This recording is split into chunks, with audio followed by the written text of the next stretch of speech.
Orang yang tahu 8 pintu rezeki ini, insya Allah tidak akan sulit hidupnya, tidak akan susah hidupnya.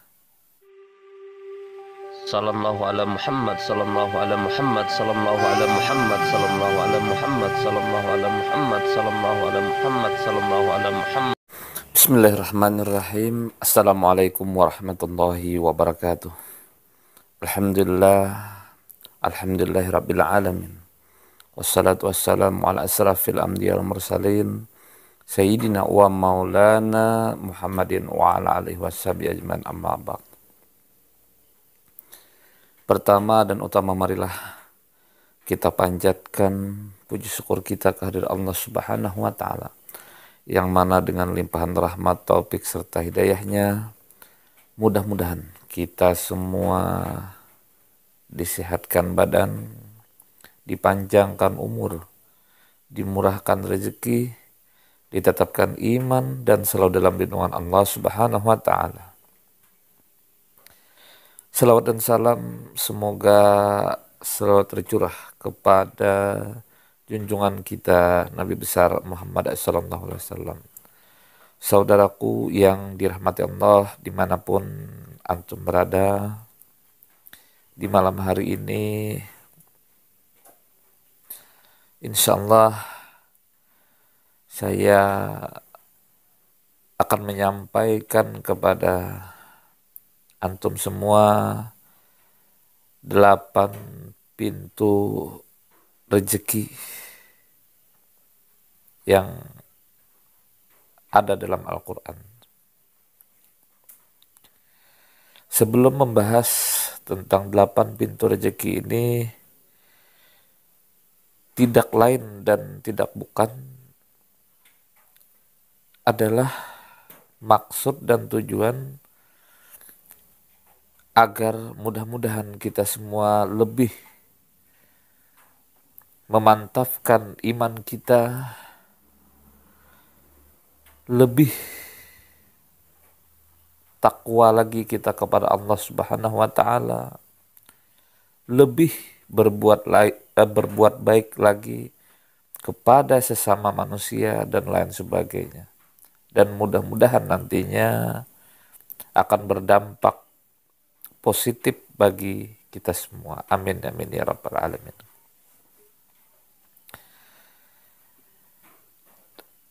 Adapun kalau kita tahu 8 pintu rezeki ini yang insya Allah nanti akan saya uraikan, mudah-mudahan sekali lagi kita bisa menambah keimanan kita kepada Allah, kita akan lebih takwa.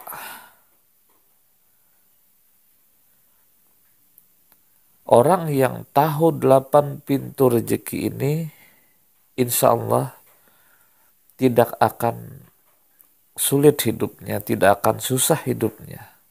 Karena dia sudah tahu begini, ini pintu seperti ini, dan bagaimana cara agar hidupnya senang, dia bisa, oh saya cocoknya di pintu ini, atau semua pintu nanti dicobanya, dirasakannya.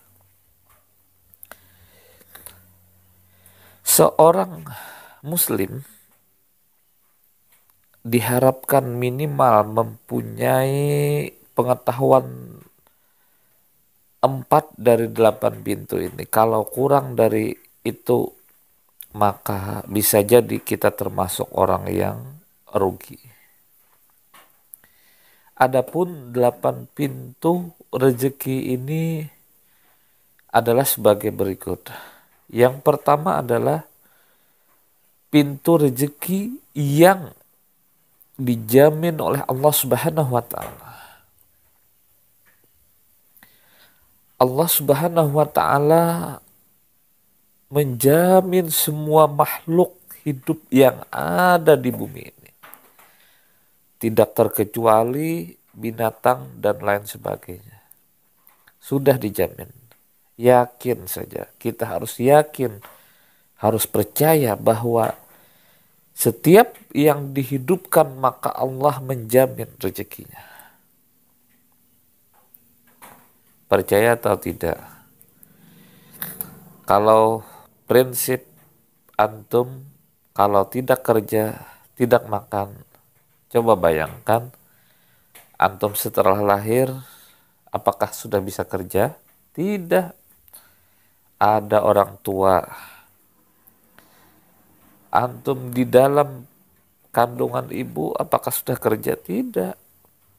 Nah, itu bentuk dari jaminan Allah Subhanahu wa taala. Jadi Allah sudah menjamin semua makhluk hidup, tidak terkecuali cacing, tidak terkecuali ikan dan lain sebagainya. Kuncinya kita harus yakin dan percaya. Jadi jangan lagi yang sakit hati Allah tidak adil dan lain sebagainya, jangan seperti itu ya. Adapun yang kedua, pintu rezeki yang kedua karena berusaha. Ini sudah umumnya lah kita ketahui bahwa berusaha ada rezeki, berusaha ada dapat penghasilan. Nah, karena segala sesuatunya itu tidak ada yang instan, maka kita berusahalah, bekerjalah.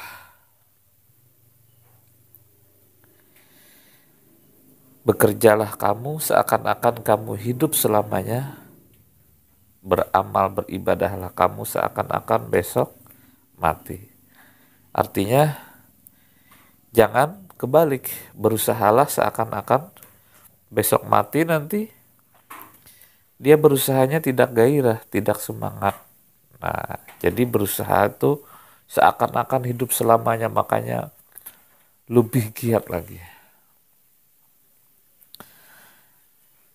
Yang ketiga, pintu rezeki karena beristighfar.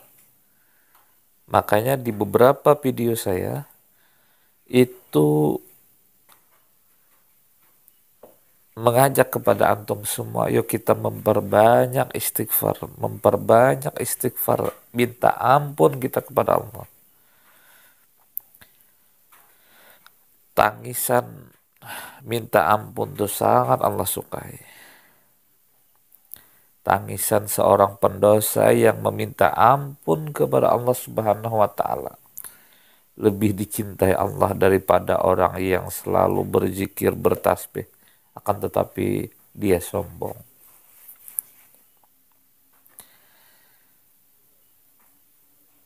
Makanya kita harus memperbanyak istighfar. Karena dengan memperbanyak istighfar ada pintu rezeki yang akibat kita memperbanyak istighfar akan terbuka untuk kita. Yang keempat adalah pintu rezeki karena kita bersyukur. Jangan dikira semua orang bisa bersyukur, tidak. Ada orang yang diberikan oleh Allah kenikmatan akan tetapi dia tidak bersyukur dan tidak mau bersyukur. Bahkan dia menganggap bahwa dirinya yang paling ini segala macam. Allah tidak adil segala macam. Coba bayangkan saja. Kita diberikan kesehatan oleh Allah Subhanahu wa taala, dan kita harus bersyukur sesyukur-syukurnya. Banyak dari kawan-kawan kita yang sudah tidak sehat lagi di rumah sakit ini itu segala macam. Makanya kita diperlukan bersyukur. Dengan kita bersyukur, maka rezeki akan Allah berikan kepada kita melalui pintu rezeki karena bersyukur.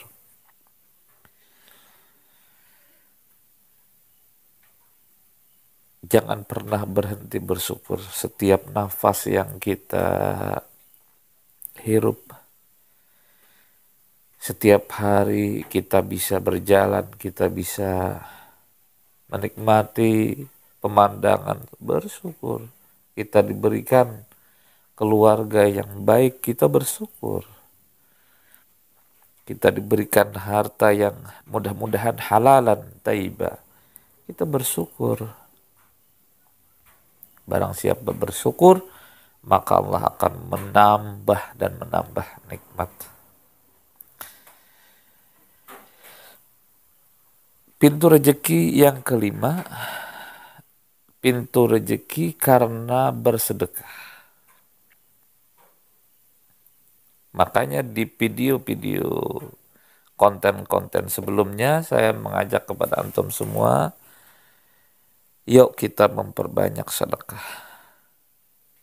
Karena di setiap rezeki yang kita dapatkan ada hak orang lain di situ. Jangan menunggu banyak dulu baru bersedekah. Jadi bahkan ini ada cerita sedikit, ada teman saya, katanya saya sekarang ini tidak menganggap lagi ada duit 1.000 dan 2.000. Jadi saya bertanya kenapa sekarang masih ada 1.000, 2.000.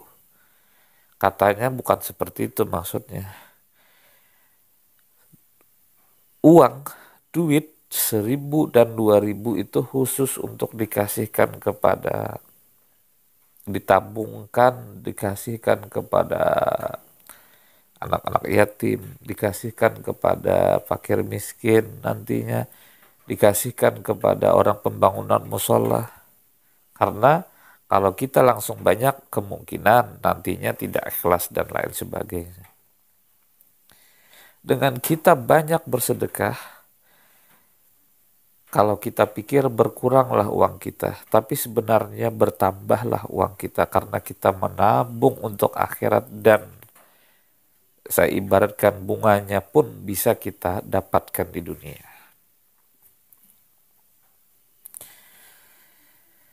Yang keenam adalah pintu rezeki yang tidak disangka-sangka.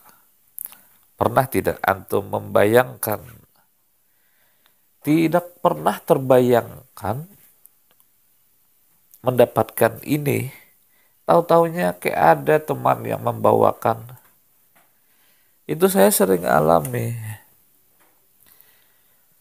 Saya tidak pernah terbayang, terkadang punya baju baru segala macam, ada saja yang mengirim ini kiriman dari si A, dari si B, si C, baju untuk Ustadz. Terkadang kita lagi sedikit-sedikitnya uang, ibaratnya ada yang mengasih, entah dari gaji, entah dari apa, yang kita tidak tahu. Itulah rezeki yang tidak disangka-sangka. Di sini pun kita harus yakin bahwa ada rezeki yang tidak disangka-sangka yang bisa kita dapatkan.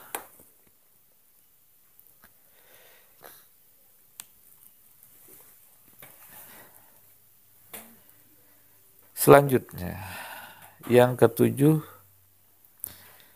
ada pintu rezeki karena menikah. Sebagai seorang lelaki, banyak dari teman-teman kita, bahkan kita pun sering ngobrol waktu masih sendirian seputar pernikahan. Kalau saya menikahi si A, si B, bagaimana cara mengasih makannya, bagaimana nanti punya anak, bagaimana nanti ini itu, sambil kita ngobrol, sambil duduk-duduk di tepi pantai mungkin, sambil duduk-duduk di bangku dengan teman-teman. Boleh-boleh saja ngobrol seperti itu, tapi jangan kita sampai takut berlebihan. Karena ada Allah yang akan menolong kita. Karena apa? Apabila orang menikah, insya Allah ada-ada saja rezekinya. Apalagi di konten sebelumnya saya menceritakan bahwa orang yang menikah dan tahu caranya untuk membuka pintu rezekinya, dia akan mendapatkan rezeki yang berlimpah ruah. Di konten sebelum ini saya ceritakan itu. Selanjutnya yang kedelapan, pintu rezeki karena memiliki anak. Ada istilah orang dulu, banyak anak banyak rezeki. Ya rezekinya rezeki anak dulu. Di sini kita harus yakin, jangan kita terlalu banyak mikir kalau si A ini lahir nanti bagaimana ini, bagaimana itu, bagaimana ini, bagaimana itu. Yang antum pikirkan begini, banyak orang tua yang menginginkan mendapatkan seorang anak, akan tetapi berpuluh-puluh tahun tidak mempunyai anak. Jangan dipikir mendapatkan anak itu gampang, ini bukan seperti itu. Banyak orang tua yang tidak mendapatkan anak. Dan ketahuilah bahwa setiap anak lahir itu kembali lagi ke pintu rezeki. Yang pertama adalah Allah yang menjamin rezekinya. Bukan kita, Allah. Cuman melewati kita saja. Allah yang menjamin rezekinya. Nah, dari 8 pintu rezeki ini kita harus minimal mempunyai dan mengetahui 4 pintu rezeki. Kalau tidak sampai 4 ini rugi antum. Kita ulang lagi. Yang pertama rezeki, pintu rezeki yang dijamin oleh Allah. Yang kedua pintu rezeki karena berusaha. Yang ketiga pintu rezeki karena beristighfar. Yang keempat pintu rezeki karena banyak bersyukur. Yang kelima adalah pintu rezeki karena bersedekah. Yang keenam pintu rezeki yang tidak disangka-sangka. Yang ketujuh pintu rezeki karena menikah. Yang kedelapan pintu rezeki karena memiliki anak. Kalau bisa semuanya dah, jangan 4-4 saja, semuanya. Supaya kita jangan jadi orang yang perugi. Ya, mudah-mudahan video ini ada manfaatnya. Salah khilaf mohon sekali dimaafkan. Wabillahi taufiq wal hidayah. Assalamualaikum warahmatullahi wabarakatuh.